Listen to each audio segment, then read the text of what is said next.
미국 선교의 아버지라고 불리는 허드슨 테일러에게 찾아가서 이렇게 물었습니다. 목사님, 당신이 기적 같은 놀라운 선교를 할 수 있었던 비결이 무엇이었습니까? 그러자 허드슨 테일러는 이렇게 대답했습니다. 하나님의 방법은 딱 하나, 사람입니다. 그렇습니다. 하나님의 방법은 그 어떤 특별한 프로그램이나 어떠한 특별한 전략 전술에 있는 것이 아니라 오직 하나님의 방법은 사람이었습니다.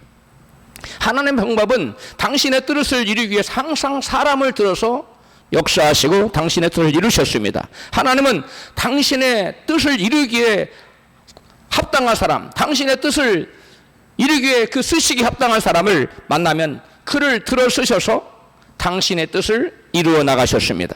교회 역사를 살펴봐도 하나님께서 언제나 사람을 통해서 일하셨습니다. 하나님의 쓰시기 합당한 사람을, 마음에 맞는 사람이 일어나면 그를 들어서 큰 놀라운 부흥 역사를 일으키기도 하셨고요. 한 나라가 망해갈 때에도 하나님 마음에 합한 한 사람을 세우셔서 그 나라를 새롭게 하시고 그 나라를 다시 일으키기도 하셨습니다. 사울은 이스라엘의 초대왕인데 그 사울은 하나님의 놀라운 은혜를 입을 사람입니다. 하나님의 엄청난 사랑을 입을 사람입니다. 그런데 하나님의 은혜와 사랑을 망각하고 오히려 하나님을 대적하는 삶을 살다가 끝내 하나님께 버림받고 그 나라, 하나님의 그에게 주신 이스라엘 나라는 점점 쇠락해가고 있었습니다. 바로 그때 하나님께서 쇠락해가는 이스라엘을 다시 일으키기 위해서, 다시 강성한 나라로 세우시기 위하여 다윗이라는 사람을 예비했다가 그를 왕으로 세워 하나님의 이스라엘을 강성하게 하려는 그 하나님의 뜻을 이루셨습니다. 오늘 본문에서 바울은 이스라엘 초대왕 사울을 패하시고 그 위에서 끌어내리시고 하나님의 마음에 합한 사람 다윗을 왕으로 삼으신 그 사실을, 역사적 사실을 이야기하고 있습니다. 본문 사사행전 13장 21절입니다. 같이 있습니다. 그에 저희가 왕을 구하거늘 하나님이 베냐민 지파 사람 기스의 아들 사울을 40년간 주셨다가 패하시고 내가 이새의 아들 다윗을 만나니 내 마음에 합한 사람이라 내가 내 뜻을 이루게 하리라. 아멘. 여기에 이 말씀에 보면 다윗을 만나니, 하나님께서 다윗을 만나니라고 되어 있어요. 그런데 한글 번역본이 한 8가지 되는데 그 중에 개역과 개역 개정을 빼고 다른 모든 성경은 다윗을 만나니가 아니라 뭐라고 되냐면 다윗을 찾아내니, 다윗을 찾아냈으니, 하나님이 우연히 길 가다가 다윗을 만났다는 그런 뉘앙스로 들릴 수 있어요. 다윗을 만나니라는 말은. 그런데 그런 의미가 아니라 하나님이 의도적으로 의도성을 가지고 온 세상을 두루두루 살펴서 누가 내 마음에 합한 사람이 있는가, 누가 나의 뜻을 이룰 사람이 있을까, 이렇게 하나님은 온 세상을 감찰하시고 살펴본 다음에 한 사람을 딱 찾아냈어요. 바로 그가 누구라고요? 바로 하나님의 마음에 합한 사람 다윗을 하나님이 찾아내셨다는 거예요. 우연히 오다가다 만난 게 아니에요. 하나님이 의도적으로 당신의 뜻을 이루기 위해서 쓸만한 사람, 당신의 뜻을 이룰 만한 사람, 하나님의 마음에 합한 사람을 하나님이 찾으셨다가 결국 만났다는 것입니다. 찾았다는 것입니다.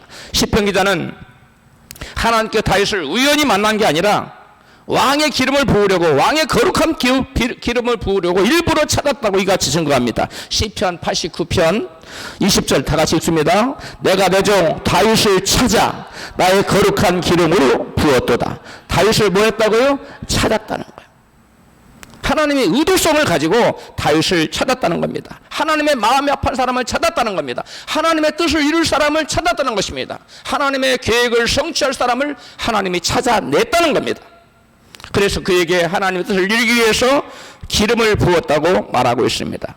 여기 시편 기자가 하나님 다윗을 찾았다고 증거하고 있는데, 찾다의 히브리 원어는 마차예요. 달리는 마차, 사람 타고 다니는 마차, 똑같은 발음입니다.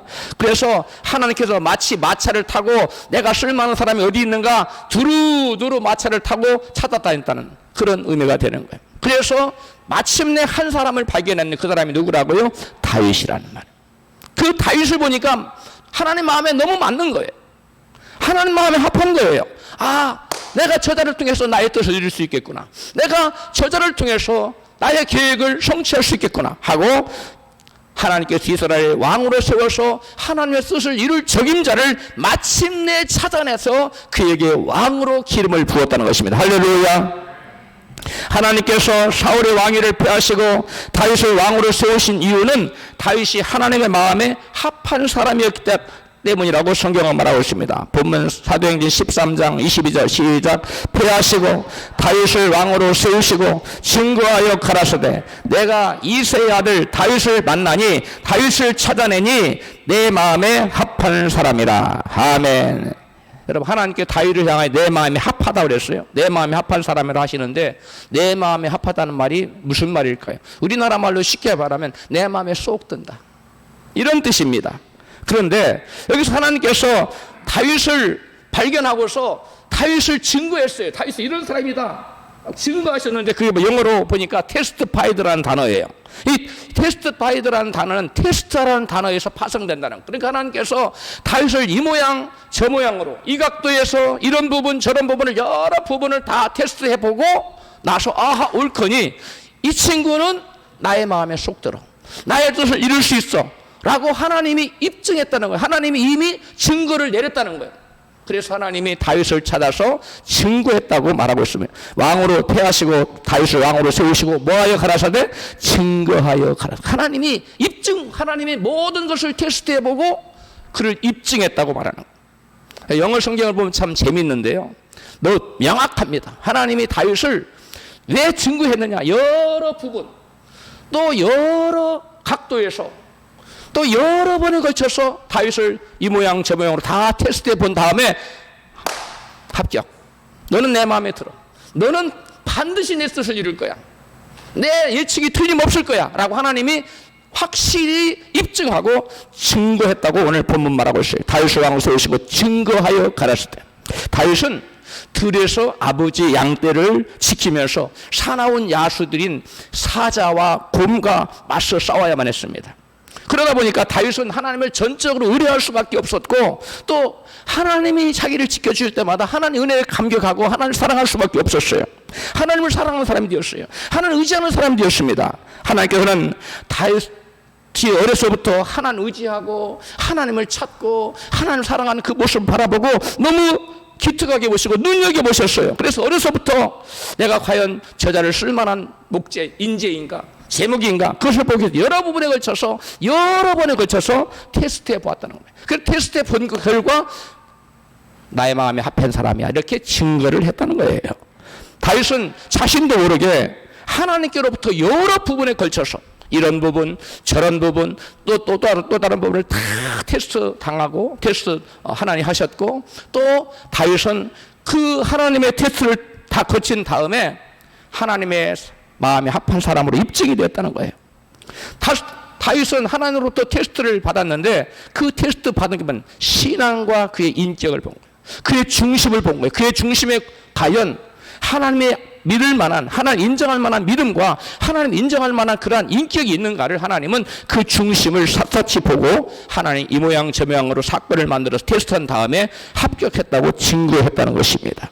하나님께서는 다윗의 여러 부분을 테스트해 보시고 나온 다음에 그의 신앙과 그의 인격이 내 마음에 쏙 든다, 내 마음에 합한 사람이라 이렇게 하나님이 입증을 해 주셨다는 것입니다. 하나님께서는 모든 개개인에게 저와 여러분 한 사람 한 사람에게 하나님께서 나름대로 다 특별한 계획을 가지고 계십니다. 그래서 하나님 저와 여러분들을 쓰시기를 원하시는데 그냥 쓰시는 것이 아니라 저와 여러분을 통해 당신의 뜻을 이루기 위해서 우리를 여러 가지 연단하셔요.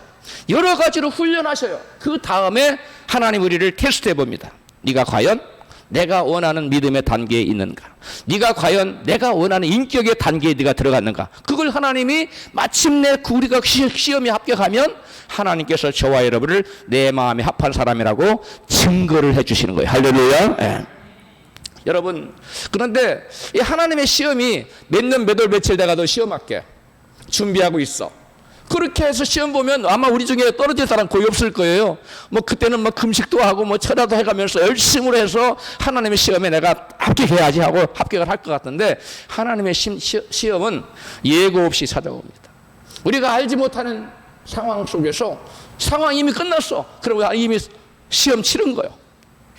여러분, 하나님의 시험은 우리가 의식하는 가운데, 예고된 가운데 준비하라고 해놓고 시험 보는 것이 아니라 예고 없이 어느 날 갑자기 어떠한 상황 속에서 하나님 우리를 시시때때로 살피시고 달아보시고 재보시고, 내 마음에 맞는가, 내 뜻을 이룰 사람인가, 아니면 자기의 뜻을 이루려고 하는 사람인가, 그 사람의 그 중심에 있는 신앙과 그 사람 중심에 있는 인격을 하나님은 샅샅이 살펴보고, 하나님이 저와 여러분을 향해 계획하신 것을 이룰 그러한 것이 다 준비되면 하나님께서 아름답게 쓰시는 줄로 믿습니다.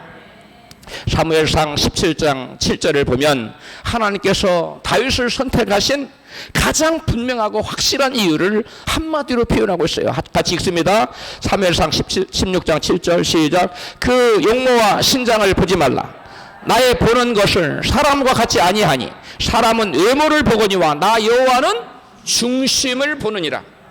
사람은 그가 아무리 외모가 빼어나고 뛰어나고 아름답고 또 스펙이 대단해도 그것은 사람의 겉모습일 뿐이지 그 사람의 내면을 우리가 온전히 알 수가 없습니다.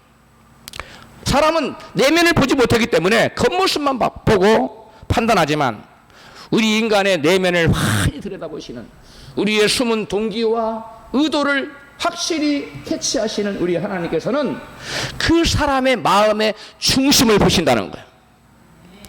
사람의 중심이란 우리 인격을 이루는 여러분 근본입니다. 바울은 그것을 속사람이라고 표현했어요. 성경에서 하나님께서 우리 중심을 보신다는 말은 결국 우리의 속사람, 즉 우리의 내면에, 우리 마음에 있는 신앙과 인격을 보신다는 의미입니다. 하나님께서 위대하게 쓰셨던 믿음의 조상 아브라함부터 시작해가지고 아브라함, 요셉, 모세, 여호수아, 갈렙, 이런 수많은 믿음의 유인들을 하나님 쓰시기 전에 그 사람들 마음 중심에 있는 그 사람의 신앙과 인격을 다 살펴보시고 테스트한 다음에 합격해서 그들이 쓰임받은 겁니다. 하나님께 쓰임받기 위해서는 우리 내면 중심에 신앙과 인격을 하나님께로부터 테스트 받아서 그 테스트의 시험에 합격해서 하나님이 너는 내 마음에 합격 맞는 자야 라고 증거해 주실 때, 증명해 주실 때, 그 하나님 그것이 입증될 때 저와 여러분을 쓰게 된다는 것입니다. 과연 다윗은 하나님께 그 중심에 무엇을 테스트 받고 통과하여 하나님의 마음에 합한 자라고 증명이 되었을까요? 다윗이 왕으로 선택받은 이유를 알려면 반대로 사울이 하나님께 버림받은 이유를 알면 될 것입니다. 사무엘상 13장 14절입니다. 같이. 여호와께서 왕에게 명하신 바를 왕이 지키지 아니하였으므로 여호와께서 그 마음에 맞는 사람을 구하여 그 백성의 지도자로 삼으시느니라. 여러분, 이 말씀을 보면 사울이 하나님께 버림받은, 즉 사울이 하나님의 마음에 맞지 않은 부분이 뭐예요? 하나님의 명령을 뭐 하지 않았어요? 지키지 않아. 하나님 뜻대로 행하는 것이 아니라 자기가 하고 싶은 대로 해. 왕을 세워놨더니 하나님의 뜻을 이루라고 왕을 세우는 하나님 뜻대로 안 합니다. 하나님의 영광을 위해서 살으라고, 하나님 백성을 위해서 살으라고 왕위를 주었더니, 왕위에 앉혀놓았더니 자기 영광을 구해요. 하나님 뜻보다는 자기의 뜻을 이루려고 그래요. 하나님 말씀을 순종하지 않는 겁니다. 그래서 하나님은 어쩔 수 없이 사울을 뭐하고 말았어요? 버리고 말았어요. 그렇다면 다윗이 하나님 마음에 마음에 드는 가장 중요한 원인이 뭘까요? 무엇이겠어요? 전적으로 다윗은 하나님 마음에 합한 자로서 뭐 하는 사람이었어? 하나님의 뜻하는 바가 무엇이든 간에 하나님 말씀을 전적으로 뭐 하는 사람? 순종하는 사람. 이것이 가장 큰 원인입니다. 저와 여러분도 하나님 쓰시기 위해서 우리를 이 모양 저 모양 이 각도 저 각도에서 여러 부분을 하나님 우리를 테스트하시는데 가장 첫 번째 테스트하는 것이 뭐냐? 그것이 순종의 테스트예요. 네가 내 말에 이런 상황에서 순종할 거냐?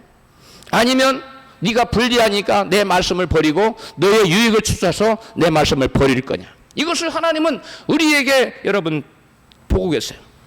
그래서 저와 여러분 하나님께로부터 크고 작건 간에 하나님 뜻하신 바대로 쓰임 받으려면 하나님의 말씀에 순종하는 순종 테스트에 합격해야 될 줄로 믿습니다. 여러분, 사울이 하나님께로부터 버림받은 것은 하나님 말씀을 지키지 않았기 때문이고, 바울이 다윗이 하나님께로 쓰임받을 수 있었던 것은 하나님 말씀을 뭐 했기 때문에? 순종하고 지켰기 때문에. 그래서 하나님께서 가장 먼저 그 중심에 하나님 말씀을 철저히 순종하고자 하는 믿음이 있는가를 살펴보세요. 하나님은 중심 보신다 그랬죠. 우리 중심에 네가 이런 상황에서도 저런 상황에서도 네가 정말 죽을 것 같은 상황에서도 네가 네 뜻대로 행하지 않고 나의 말을 지키겠느냐 하는 순종하고자 하는 믿음이 있는가를 하나님은 가장 우선적으로 봅니다. 하나님, 저는 다른 거 몰라도요, 순종하느냐 안 하느냐 그건 제가 합격할 자신 있어요. 이 정도 되면 하나님이 그 사람을 정말 우리가 생각하는 것 이상으로 놀라운 인물로 사용하게 될 줄로 믿습니다. 본문 22절 말씀 보면 하나님 마음에 맞는 사람을 하나님 뜻대로 행하는 사람이라고 묘사하고 있어요. 사도행전 13장 22절 후반부입니다. 시작. 내가 이새의 아들 다윗을 찾아냈으니 그는 내 마음에 드는 사람이다. 내가 내 뜻을 내가 원하는 대로 다 행할 것이다 하셨습니다. 세 번역으로 제가 읽어드렸어요. 자, 하나님의 이새의 아들 다윗을 찾아냈어요. 근데 찾아냈는데 하나님 마음에 합한 사람이에요. 근데 어째서 합한 사람이냐? 그가 내 뜻을 내가 원하는 대로 다 하나님 뜻을 하나님 원하는 대로 다윗이 다 행할 것이라는 거예요. 이거 놀랍지 않습니까? 하나님이 행할 가능성이 많아. 이게 아니고 하나님 단언하고 계세요. 내가 이새의 아들 다윗을 만났는데 그는 내 뜻을 완전히 행할 거야. 내가 원하는 대로 다윗을 다 이룰 거야. 그래서 내가 그를 통해서 나의 뜻을 이루리라. 이렇게 다윗은 하나님의 말씀대로 완전히 순종할 것을 하나님이 단언하고 계세요. 이러한 순종 테스트를 다윗을 한두 번 해봤겠어요. 수없이 많이 다윗을 테스트해 본 결과 하나님 다윗은 저 다윗이라는 친구는 내가 어떤 것을 명령해도 심지어 자기 목이 달아날지라도 내 말씀을 버리지 않고 내 말을 지킬 거야 라고 하나님이 증명한 거예요. 할렐루야. 여러분, 놀라운 역사. 하나님이 저와 여러분을 향해서도 야, 아무개는 내가 그 무엇을 시켜도 반드시 목이 달아났으면 달아났지 내 말씀을 지킬 거야, 내 말에 순종할 거야 라고 단언해주는 저와 여러분 되면 얼마나 좋겠어요. 그런 사람이 다 되기를 바랍니다. 다윗과 다르게 사울은 말씀을 어기고 제사장 외에는 절대 드릴 수 없는 제사를 사울이 자기가 드려버려요. 제사는 오직 하나님이 선택하신 제사장만 제사를 드릴 수 있는데 사울을 왕시켰더니 자기가 왕이라고 절대 제사장 외에는 드려서는 안 되는 제사를 드려요. 이게 하나님의 말씀에 뭐 하는 겁니까? 순종하지 않는 하나님의 말씀을 거역하는 거예요. 자, 사무엘상 13장 14절 시작. 여호와께서 왕에게 명하신 바를 왕이 지키지 아니하였으므로 여호와께서 그 마음에 맞는 사람을 구하여 그 백성의 지도자로 삼으셨느니라. 그러니까 사울은 왕위에 올라갔지만 세우셨지만 하나님 말씀을 안 들어. 그러니까 하나님이 너는 더 이상 그 자리에 있으면 안 돼. 나의 뜻을 이루었는데 네가 네 뜻을 이루고 있구면 하나님이 아웃시켜버리는 거야. 사울은 블레셋과의 대전쟁을 치르고 있어요. 국가의 전폐위기가 달려있는 아주 급박한 상황에 백성들은 군사들은 막 떠나갑니다.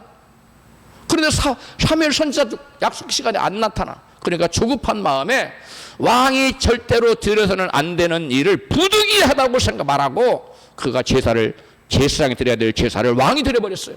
이건 하나님은 기뻐하지 않는 거예요. 여러분, 어떠한 경우에서도 우리는 내가 아무리 위험에 처해진다 할지라도 하나님 말씀을 지켜야 될 줄 믿습니다. 이게 중요한 거예요. 이게 하나님 첫 번째 보는 거예요.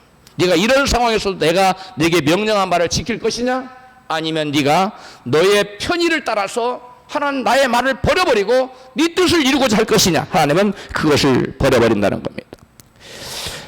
많은 사람들이 하나님께 대단한 제사를 드리고 헌신을 드린다는 그러한 명목으로 하나님 말씀을 범해가면서까지 제사를 드리는 것을 우리 하나님은 결단코 용납하지 않아요. 그건 받아들이지 않습니다. 마음에 들지 않아요. 근데 사울은 드려서는 안 되는 제사를 드렸다가 왕위를 뺏길 것이라는 이런 경고를 받고 또 말씀에 순종하지 않아요. 또 그 13장의 얘기인데 사무엘상 15장에 가면 같이 읽습니다. 15장 22절 사무엘이 가로되 여호와께서 번제와 다른 제사를 그 목소리를 순종하는 것을 좋아하심같이 좋아하시겠나이까? 순종이 제다보다 낫고 듣는 것이 수양의 기름보다 나으니. 아멘. 하나님께서는 사울에게 이스라엘 백성의 앞길을 막았던 아말렉 족속을 다 진멸하라, 다 죽이라, 가축까지도 다 죽이라 이렇게 명령하셨어요. 그러면 그대로 해야 됩니다. 그런데 사울은 어떻게 했어요? 가축의 좋은 것들을 다 끌고 왔어요. 살려서 끌고 왔어요. 하나님 말씀을 순종합니까? 버린 겁니까? 버린 것입니다. 그러자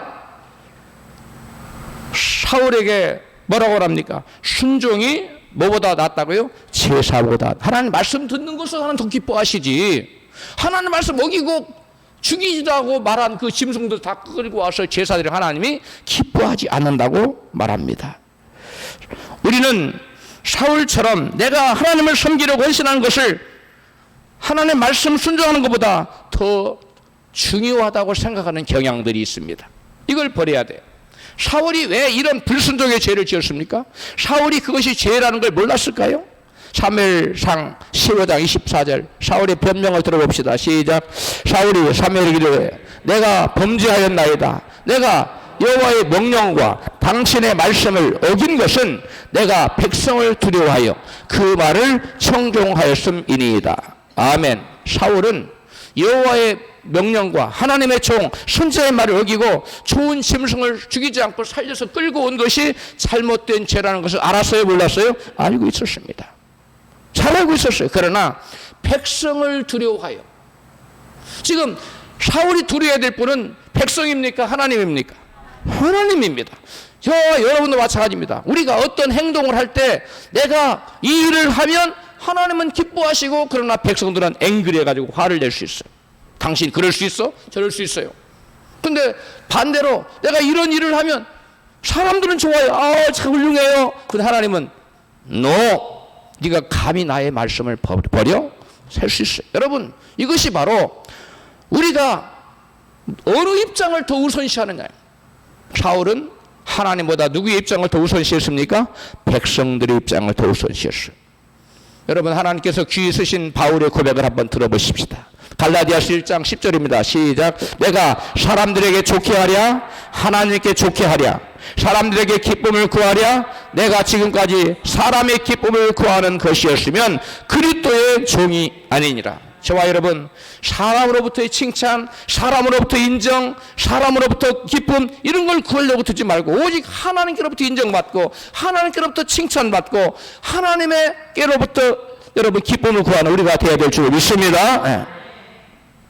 우리가 하나님보다 사람의 낯을 더 보면 하나님의 얼굴보다 사람의 낯을 더 의식하면 하나님 기뻐하지 않아요. 그냥 사람이 어떻게 생각하든 나는 하나님 말씀을 지키고 하나님의 낯을 더 우선시한다. 하나님은 그런 사람을 다윗처럼 기뻐하는 것입니다. 사울과 다윗의 극과 극의 대조적인 것은 뭐냐면 사울은 사람들의 낯을 보았어요. 그러나 바울은 누구의 낯을 봤어요? 하나님의 낯을 보았어요. 사울은 사람들이 내가 이렇게 어떻게 생각할까? 이걸 생각했어요. 다윗은 내가 이렇게 행동하면 하나님이 어떻게 생각할까? 여러분은 사울과 가깝습니까? 다윗과 가깝습니까? 모두 다 다윗과 가까운 줄로 믿습니다. 다윗을 향해 닮아가야 돼요. 다윗을 향해 닮아가야 돼요. 사울과 다르게 다윗은 어떻습니까? 하나님 마음에 삽한 사람 다윗은 하나님 말씀과 하나님의 세우신 권위를 철저히 순종했어요. 사무엘상 24장 3절입니다. 같이 길가 양의 우리에 이른즉 굴이 있는지라 사울이 그 발을 가리우러 들어가니라. 다윗과 그의 사람들이 그 굴 깊은 곳에 있더니 다윗이 일어나서 사울의 겉옷자락만을 가만히 베니라. 그 후에 사울의 어쩌다가 범을 인하여 다윗의 마음에 찔려 자기 사람들에게 이르되 내가 손을 들어 여호와의 기름 부음 받은 내 죄를 치는 것은 여호와께서 여호와의 금하시는 것이니. 아멘. 다윗은 자기를 지금 죽이려고 끝없이 쫓아다니는 원수 사울을 만나서 단번에 쳐 죽일 수 있는 절호의 기회가 왔습니다. 그리고 다윗만 죽으면 하나님께서 다윗을 이스라엘의 왕으로 이미 기름 부었다는 온 이스라엘 다 알고 있어요. 그리고 이스라엘 나라가 하나님이 다윗에게 줬다는 걸 다 알고 있습니다. 그런데 그렇기 때문에 다윗이 사울 왕만 쳐 죽이면 단번에 왕위로 등극할 수 있어요. 그러나 다윗은 그 쉬운 길을 택하지 않습니다. 왜? 그것이 하나님이 금하시는 거예요. 하나님의 기름 부음 받은 자를 치는 것을 하나님께서 뭐 하셨다고요? 금하셨기 때문에 그걸 치지 않아요. 죽일 수 있는데 안 죽여요. 살려줍니다. 그리고 가만히 뭔만 폈어요? 겉옷자락만 딱 펴요. 근데 그것조차도 다윗은 마음에 찔림마다 내가 하나님 세우신 지도자를, 하나님 세우신 주의 종을, 기름 부음 받은 자를 내가 겉옷을 뺐네? 찔림 받았어. 이게 여러분 다윗입니다. 이 다윗은 어떤 사람이냐? 단번에 왕이 오를 수 있는데도 불구하고 하나님의 말씀을 지키기 위해서, 하나님의 세우신 권위를 여러분 순종하기 위해서 어려운 길을 택했어요. 그러나 하나님 마침내 다윗을 들어 이스라엘의 왕으로 삼는데, 그것도 보통 왕이 아니라 어떤 왕을 삼았어요? 성왕. 이스라엘 역대에 수많은 왕들이 있었는데 수많은 역사 가운데 이스라엘 최고의 왕이 누구냐? 모든 이스라엘 백성은 주저없이 누구를 뽑는다고요? 다윗을 뽑고 성왕이 됐어요. 하나님의 말씀과 하나님 세우신 권위에 순종하기 위해서 자기를 죽이려 드는 원수 사울을 치지 않고 사울을 살려주는 이 다윗이야말로 진정 순종의 사람, 하나님 말씀을 지키기 위해서 치지 말라는 그 말씀을 여러분 지키는 그 다윗이야말로 진정한 순종의 사람입니다. 하나님께서는 저와 여러분도 들어 쓰시기 전에 반드시 하나님의 말씀을 지키는지 아니 지키는지, 하나님이 세우신 권위에 순종하는지 아는지를 반드시 확인한 다음에 테스트해보고 하나님이 됐다, 합격했다 하고 증명된 다음에 하나님 그 사람을 위대하게 쓰실 줄로 믿습니다. 다음으로 하나님께서 테스트해보는 사항은 그 중심에 하나님이 편하게 쓰실 수 있는 겸손함이 그 중심에 있는 날을 보십니다. 사무엘상 15장 17절입니다. 사무엘이 가로되 왕이 스스로 작게 여길 그때에 이스라엘의 지파의 머리가 되지 아니하였나이까. 아멘. 사울이 왕으로 선택될 때부터 여러분 망나니가 아니었어요. 막 가는 사람이 아니었어요. 사울이 하나님의 왕으로 선택될 때는 여러분 굉장히 겸비한 사람이었어요. 용기도 있었고요. 그런 사람이었어요. 다윗과 처음에는 비슷했어요. 스스로를 이스라엘 모든 지파 중에 가장 형편없는 지파, 그 중에 자기 지파 중에 자기가 가장 부족한 사람, 자기가 가장 못난 사람이라고 스스로를 평가했어요. 스스로를 작게 여겼어요. 그때 하나님이 그 사울의 겸손함 보고 사울을 이스라엘 왕으로, 초대 왕으로 세워주셨어요. 다윗이 역시 왕으로 선택될 때도 다른 형들보다 스스로를 작게 여기는 겸손함이 그 다윗의 중심에 있었습니다. 사무엘상 16장 11절입니다. 또 이새에 이르되 네 아들들이 다 여기 있느냐? 이새가 가로되 아직 말째가 남았는데 그가 양을 지키나이다. 사무엘이 이새에게 이르되 보내어 그를 데려오라. 그가 여기까지는 우리가 식사 자리에 있지 않지 아니하리라. 아멘. 지금 사무엘이 하나님의 명을 받아서 거기 지금 왕을 예선해서 지금 왕의 기름 부으려고 아들에게 다 지금 봤더니 하나님이 그를 버렸노라. 그도 아니다. 다 지나갔는데 아닌 거예요. 없는 거예요. 그래서 지금 이 말씀에 이게 너의 아들 다냐? 라고 물은 겁니다. 그러니까 다가 아닙니다. 응?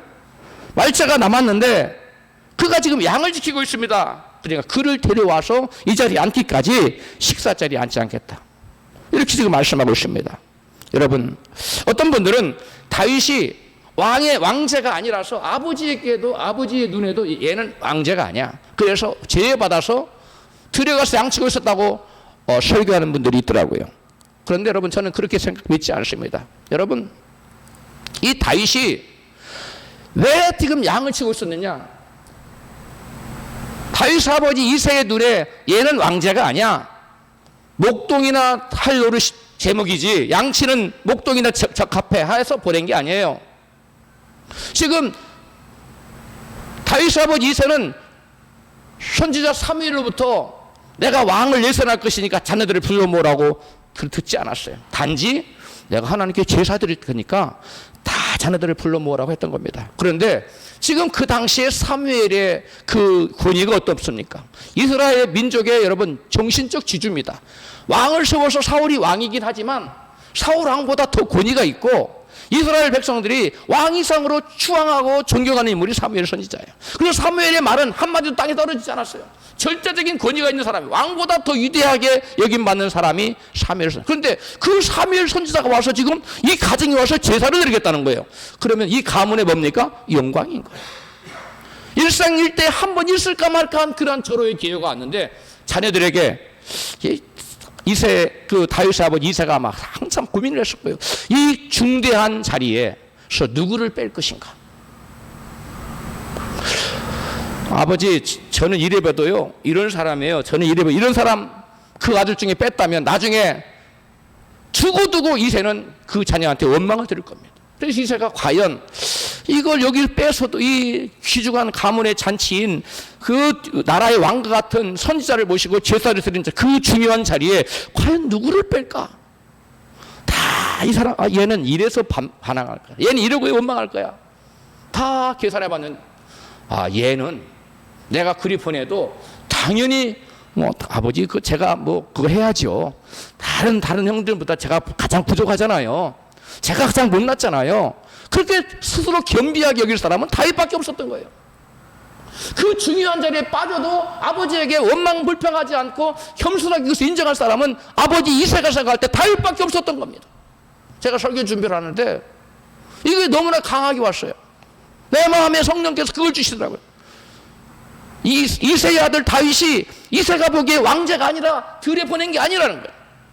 그 아버지가 볼 때 아버지가 언제나 편히 사용할 수 있고 쓸 수 있고 심부름도 시킬 수 있고 아버지의 마음에 합한 사람, 이새가 볼 때 가장 쓰기에 합당한 쓰기에 편한 그 마음 중심에 겸손함이 있었더라는 거예요. 그래서 다른 첫째도 챙기고 둘째도 챙기고 여덟 번째 막내 다윗아 아무래도 이번에 네가 좀 가서 수고를 해야 되겠다. 선지자 사무엘 선지자가 오시는데 뭐 나중에 내가 좀 볼 기회가 있겠지. 그러니까 내가 이번에 좀 수고 좀 해줘.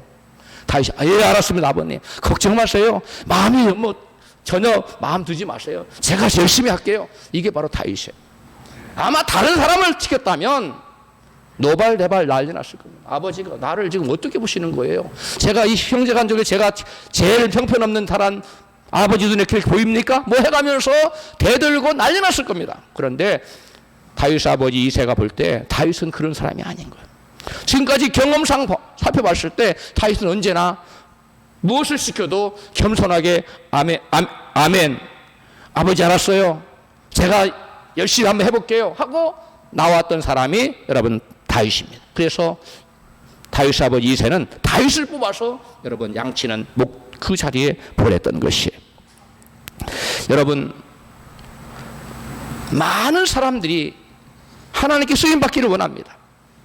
그런데 그 마음의 중심에 겸손함이 없어요. 그래서 하나님이 그 겸손 순종 다음에 그 마음 중심에 순종 테스트 합격하면 그 다음에 하나님 테스트하는 게 뭐냐면 겸손함의 테스트예요. 네가 너의 힘으로 스스로 할 수 있다고 생각하느냐 아니면 내가 없이는 아무것도 할 수 없다고 생각하느냐 하나님 절대적으로 의뢰하는 그러한 겸손함이 있느냐 그리고 너 스스로를 아무것도 아닌 사람이라고 스스로를 네가 작게 여기느냐 아니면 네가 스스로 큰 자라고 여기느냐 하나님 겸손 테스트를 하시는데 하나님 우리 모두 하나님의 겸손 테스트에 합격하기를 바랍니다. 교회에서도 담임 목사인 제가 어떤 일을 좀 굳은 일, 힘들고 어려운 일을 시킬 때는 막 고민이 많이 됩니다. 내가 이 일을 시키다가 그분의 마음이 상하지는 않을까? 목사님, 제가 그렇게밖에 안 보입니까? 왜 이렇게 힘들고 어려운 일을 저를 시킵니까? 이렇게 생각할 수 있단 말이에요. 꼭 나보고 그걸 지금 하란 말입니까? 제가 그 일을 꼭 해야 돼요? 나 말고 다른 사람 시키면 안 될까요? 이렇게 반응한다면 담임 목사인 저도 굉장히 힘이 듭니다. 그리고 다시는 가능하면 그분을 안 시키려고 다른 대안을 찾지요. 우리 하나님 똑같습니다. 하나님이 저와 여러분을 쓰시고자 했는데 별로 그렇게 기분이 안 좋아. 왜 하나님 나한테 이렇게 형편없는 거 시켜요? 내가 그렇게 만만하게 보입니까? 내가 이렇게 하찮은 것만 나한테 뭐 시킵니까? 이런 사람은 하나님이 여러분 큰 일도 안 시켜요. 따라서 합시다. 작은 일에 충성한 자에게 큰 일도 맡기신다. 할렐루야. 여러분, 이 마음의 중심에 다윗처럼 스스로를 작게 여기고, 내가 형제 중간에 그래도 가장 못한 사람이야. 다 훌륭한 형님들은 대선지자 사무엘하고 제사 드리기 합당한, 나는 그런 인물이 못 돼. 나는 뭐 아버지가 뜻한 대로 양어쳐야 돼. 스스로를 겸손하게 여기는, 스스로를 낮게 여기고, 그런 마음의 중심을 가지는 심령 그 마음 중심에 겸손함이 있는 사람, 하나님은 그 사람을 처음에는 별 볼 일 없는 거, 하찮게 보이는 거, 아무도 싫어하는 거 일을 시키지만, 하나님이 지금 다윗에게 그랬잖아요. 마침내 하나님이 다윗의 중심에 있는 그 겸손함 보시고 하나님 다윗을 높은 자리에 세우시잖아요. 우리 모두 그런 사람이 되십시다. 마음이 겸손한 사람은 여러분 어떠한 일을 시켜도 그것을 감사하게 여겨요. 근데 마음이 높은 사람은 그렇게 낮은 일도 아닌데도 나한테 이렇게 하찮은 일을 시키냐고 여러분 마음에 불만을 쏟아냈습니다. 말로는 안 해도 마음이 불편해. 그 사람 마음에. 하나님은 그 사람을 쓸 수가 없어요. 하나님 우리를 아무나 쓰는 게 아닙니다. 하나님은 달아보셔요. 얼마나 무게가 나가는가. 하나님 그 사람 재봅니다. 흔들어 봅니다. 요동치 않는지 다 한 다음에 쓰셔요. 근데 하나님의 두 번째 테스트가 뭐냐면 마음의 중심에 겸손함이 있느냐는 거예요. 이 마음의 중심에 겸손함이 있어야 돼요. 할렐루야. 교회에서 가장 힘들고 어렵고 남이 알아주지 않는 일을 목사님이 그 누군가에게 시킨다면 그 주의 종이 그 사람 마음의 중심에 있는 겸손함을 보았기 때문에 시키는 거예요. 아멘을 안 하시네요. 그 겸손함이 없는 사람은 절대 안 시킵니다. 왜? 시험 들어버릴 건데. 주의 종이 교회에서 가장 힘들고 어렵고 사람들이 알아주지 않는, 빛도 없고 영광도 없는 그런 일을 시켰다면 그래도 목사님이 내 안에 있는 겸손함을 좀 보셨나 보네, 이렇게 생각해야 돼요. 할렐루야. 아시스의 성자 프란시스에게 어느 날 한 사람이 찾아왔습니다.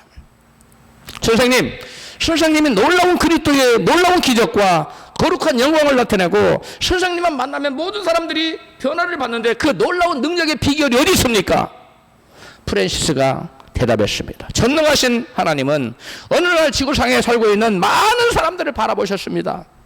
그리고는 많은 사람들 중에서 한 구석에 가장 연약하고 가장 무지하고 가장 미련한 한 사람을 발견하셨습니다. 그리고는 말씀하시기를, 그래, 저 사람이다.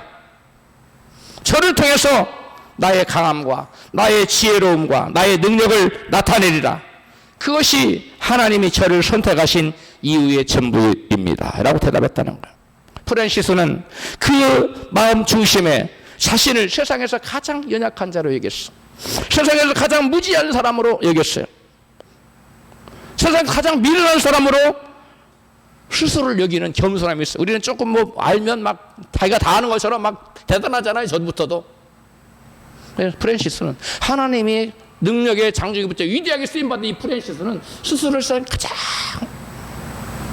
어리석은 자로, 가장 연약한 자로, 가장 무지한 자로 스스로를 여겼다는 이 겸손이에요. 어떤 제자가 프란시스에게 와서 물었어요. 선생님은 스스로를 어떻게 생각하십니까? 저요?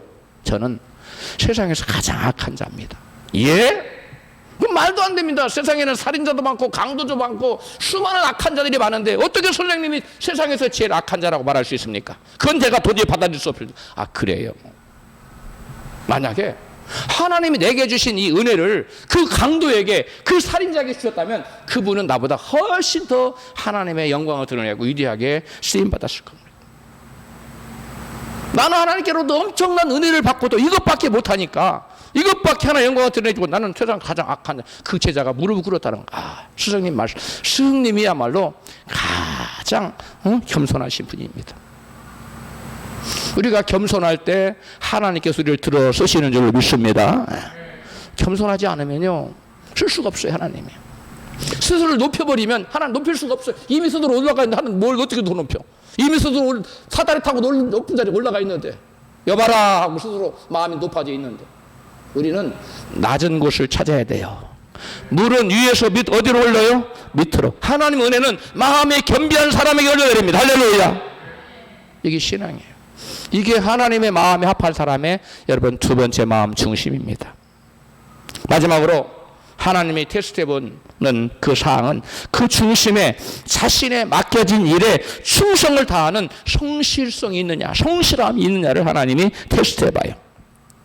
다윗이 자신의 맡겨진 일에 최선을 다해 충성하는 성실한 사람이었다는 사실이 그 아버지의 양을 칠 때 모습에서 우리는 발견할 수 있어요. 사무엘상 17장 34절 다윗이 사울에게 고하되 주의 종이 야비의 양을 지킬 때 사자나 곰이 와서 양떼에게 새끼를 엉키면 내가 따라가서 그것을 치고 새끼를 건져냈고 그것이 일어난 날에 해오고자 하면 내가 수염을 잡고 그것을 쳐주겠나이다. 아버지 양을 칠 때 사자나 곰이 왔으면 새끼를 물어가면 보통 사람 같으면 이거는 불가항력적인 거야, 내 힘으로 어쩔 수 없어 하고 뒤로 물렀습니다. 그리고 팔짱 끼고 이건 누가 와도 이건 대책이 없는 거야 라고 손 놓습니다. 그러나 다윗은 아니에요. 지금 맹수와 싸우잖아요. 한 양 하나를 지키기 위해서. 저는 이 부분 읽을 때마다 부끄러워요. 내가 주의 종인데 우리 성도들을 지키기 위해서 내가 좀 목숨을 걸어야 되는데 그러지 못한 제 모습이 너무 부끄러울 때가 많아요. 하나님 죄송합니다 라고 생각할 때가 많아요. 이 다윗은 대단한 사람이었어요. 어쩔 수 없다고 말하지 않고 그는 새끼를 지켜내기 위해서 최선을 다합니다. 목숨을 걸 정도로요. 그는 자기에게 맡겨진 일을 감당해내기 위해서 있는 힘마다 최선을 다하는 성실함이 있었어요. 목사님, 제 말씀, 이 하나님 말씀 제가 믿기가 좀 어려워요. 어린 다윗이 삼손도 아니고 어떻게 사자와 고물하고 맞짱 떠가 싸워서 그 스레트 죽일 수 있어요? 네, 그렇게 질문할 수 있습니다. 바로 그 점이 다윗이 자신에게 맡겨진 사명을 감당하기 위해서 얼마나 최선을 다해 주었느냐를 보여주는 대목이에요. 다윗이 어떻게 사자와 곰을 쳐서 죽일 수 있었을까요? 다윗이 삼손처럼 괴력을 지녀서 사자와 곰을 쳐 죽일 수 있었을까요? 아니면 하나님께서 그때 막 힘을 줘서 사자를 쓰러뜨려볼 힘을 하나님이 주셔서 이겼을까요? 여러분, 그게 아닙니다. 다윗이 골리앗을 무너뜨렸을 때의 모습을 연상하면 알 수 있어요. 골리앗과 다윗이 싸움이 안 됩니다. 그런데 골리앗을 어떻게 물려뜨렸어요? 물맷돌로, 물맷돌 5개를 가지고 새총 비싼 게 가지고 탁 던졌는데 이 정통 여기 맞은 거예요. 갑옷을 투구를 썼어요. 여기만 비어 있어요. 여기만. 눈이 있는데 여기만. 나머지는 아무리 맞춰 소용없어. 그런데 다윗은 정확하게 여기를 찍은 돌을 던 여기에 딱 돌이 박혔다는 거예요. 얼마나 돌 던지는 연습을 사자와 곰을 정통으로 눈알을 탁 치면 사자가 뚫어질 거 아닙니까? 그때 가서 배운 거예요. 곰에게 던졌는데 곰의 눈탱이에 딱 곰이 막 아파서 떼굴떼굴 징글 때 그때 빼온 겁니다. 골리앗을 쓰러뜨릴 수 있는 그러한 실력을 다윗은 평상시에 수도 없이 자기 아버지 양떼를 지켜내기 위해서 수없는 돌팔매질을 수없이 해서 연습을 했는데 제가 볼 때는 수만 번, 수십만 번 이거 던지는 연습을 했는 것 같아요.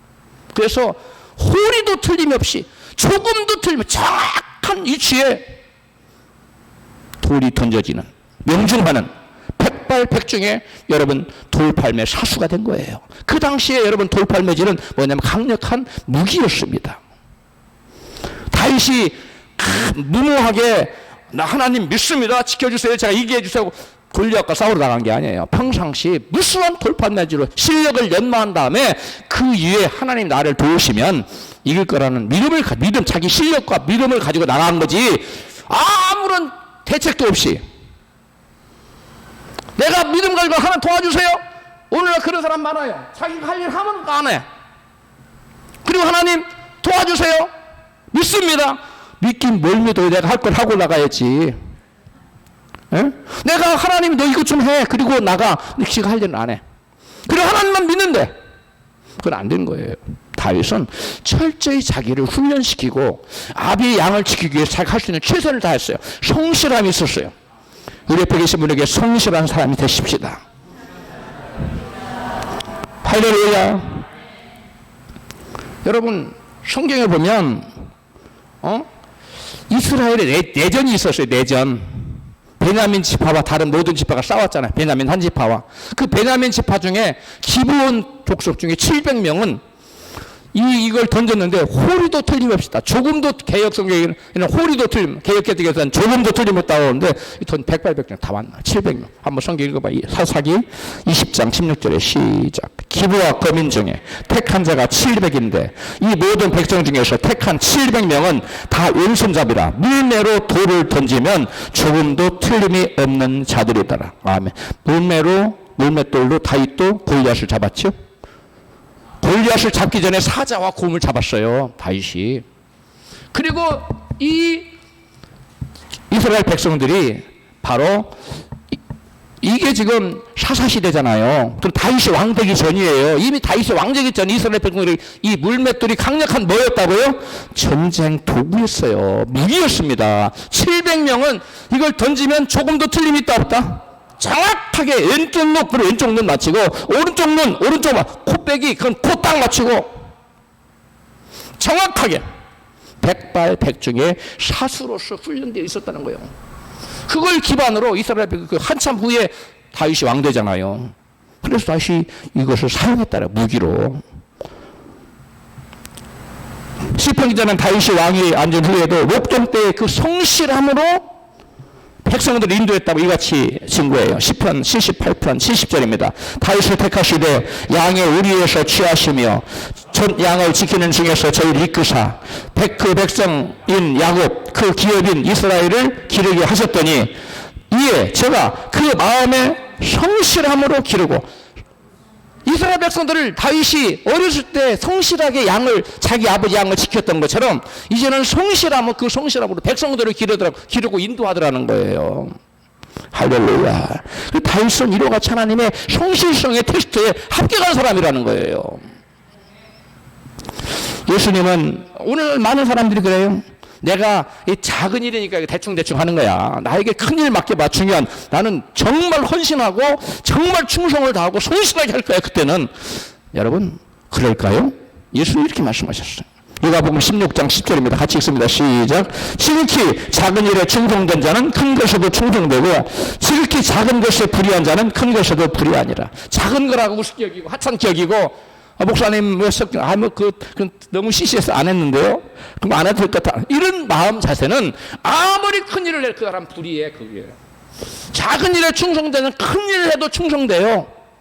적은 일에 순종하지 않은 사람 큰 일 맡으면 더 순종 안 해. 여러분 하나님 말씀 그 말씀 앞에 우리가 성실하게 임해야 됩니다. 할렐루야. 여러분은 작은 일이라고 하찮은 일이라고 대충 합니까? 아니면 충성스럽게 합니까? 갑자기 정막이 흘러요? 작은 일이라고 우리가 여러분 하찮게 하면 그 일생은 여러분 결과가 뻔해. 패배자입니다. 이거 하나님 믿고 안 믿고를 떠나서요. 작은 일에 충성한 사람은 여러분 큰 일도 능히 해낼 수 있는 그런 실력자가 되는 거예요. 다윗이 작은 일, 자기 아비의 양떼를 지키려고 곰과 사자를 잡으려고 물맷돌을 던지다 보니까 1등 사수가 되어 있는 거예요. 그래서 골리앗을 때잡은 겁니다. 그러니까 당당하게 나가는 사울 앞에 내가 그놈 잡아오겠소. 네가 어려서 안 돼. 아니요, 내가 우리 아비 양을 칠 때 사자와 곰도 내가 쳤은즉 그도 내가 칠 겁니다. 아, 여러분 대단하잖아요. 평상시에 믿음의 훈련을 해야 됩니다. 말씀 훈련, 믿음 훈련 이런 거 하지 않고 여러분 안 됩니다. 소망교회 어느 권사님의 감동스러운 이야기가 어제 제가 아는 친척 되시는 분인데 학벌된 조카뻘 되는 장로님인데 그 좋은 글귀를 많이 보내주세요. 그런데 마침 여기에 대한 간증을 제가 다른 예화를 들어놨는데 그거보다 이게 더 좋았어요. 제가 이걸 넣었어요. 읽어드릴게요. 소망교회 얼마 전에 얘기예요. 이 얘기입니다. 남편은 세상을 떠났고 아이들은 다 유학을 보냈다. 경제적으로 넉넉했다. 그러나 이런 의미 없이 살 수 없다는 생각에 호스피스 병원에 간병인으로 봉사하기 위해 호스피스 사역을 공부하고 시험에 합격했다. 호스피스 병동은 3개월 이내에 죽을 환자들이 모여 있는 곳이다. 처음 만난 환자는 80대 할아버지였다. 이분은 죽을 날만 기다리고 있는 상태였다. 음식을 입에 넣어드리고 목욕도 시켜드리고 화장실에 모시고 가고 온갖 굳은 일을 성심성의껏 봉사해드렸다. 어느 날 이 할아버지에게 복음을 전해 구원을 시켜야 되겠다는 마음을 품었다. 그래서 시간이 날 때마다 찬송도 불러드리고 성경도 읽어드리고 그분을 위해 기도했다. 그랬더니 이 할아버지가 너무 기뻐서 할머니에게 뜻밖의 요청을 했다. 간병인 아주머니, 나하고 결혼합시다. 며칠 후면 지금 죽을 영감이 결혼하자는 것입니다. 그런데 이 권사님 대답이 더 재미있다. 그래요. 까짓거 결혼합시다. 한 번 과부나 두 번 과부나 과부는 어차피 과부지. 그래서 결혼하기로 하고 바로 변호사를 통해서 혼인신고를 하고 법적으로 부부가 됐다. 그러거나 말거나 부부가 됐거나 말거나 여전히 초심의 사랑으로 그 할아버지를 열심히 천국하게 하기 위해서 여러분 섬겨드렸다.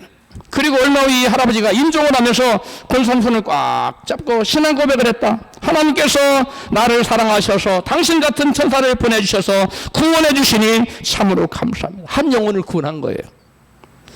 하나님 감사합니다. 권사님 감사합니다. 나는 세상에서 당신처럼 마음씨 예쁜 여자를 본 적이 없습니다. 그리고 손을 꼭 잡고 행복하게 눈을 감고 세상을 떠나서 천국으로 가셨습니다. 그러는 사이에 할아버지의 통장에 있는 29억이라는 돈이 권사님 앞으로 이체되었다. 얼마가 이체됐어요? 29억. 그런다고 다들 여러분 간병인 되겠다고 하지 마세요. 네? 할아버지는 이 돈을 누구에겐가 주고 싶은데 따뜻한 사랑으로 최선을 다하여 자기를 간병하는 권사님에게 주고 싶어서 결혼을 하자고 했던 것이다. 징글맞게 지금 무슨 소리예요? 할 수 있었는데 한 영혼을 위해서, 그 영혼을 구원을 위해서 이 권사님은 아멘 하고 결혼해 줬어요.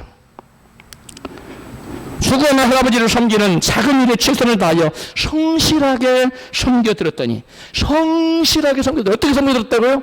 성실하게. 이게 중요해요. 성실하게 섬겨드렸더니 하나님 권사님에게 더 큰 일을 하라고 큰 돈을 주신 줄로 믿습니다. 하나님께서 누군가를 들어 쓰시기 전에 반드시 세 가지를 시험해 보십니다. 하나는 마음 중심에 하나님 말씀과 하나님의 세우신 권위에 철저히 순종하고자 하는 믿음이 있느냐를 시험해 보시고, 또 하나는 마음 중심에 하나님 편하게 사용하실 수 있는 겸손함이 있느냐를 테스트해 보시고, 마지막으로 마음 중심에 자신에게 맡겨진 작은 일에 충성을 다하는 성실함이 있느냐를 시험해 보십니다. 하나님이 이 세 가지 시험에 합격하여 하나님 마음에 합한 자로 입증되어서 증명이 되어서 하나님께 붙들려서 위대하게 쓰임받는 우리 모두가 되시기를 주의 이름으로 축원합니다.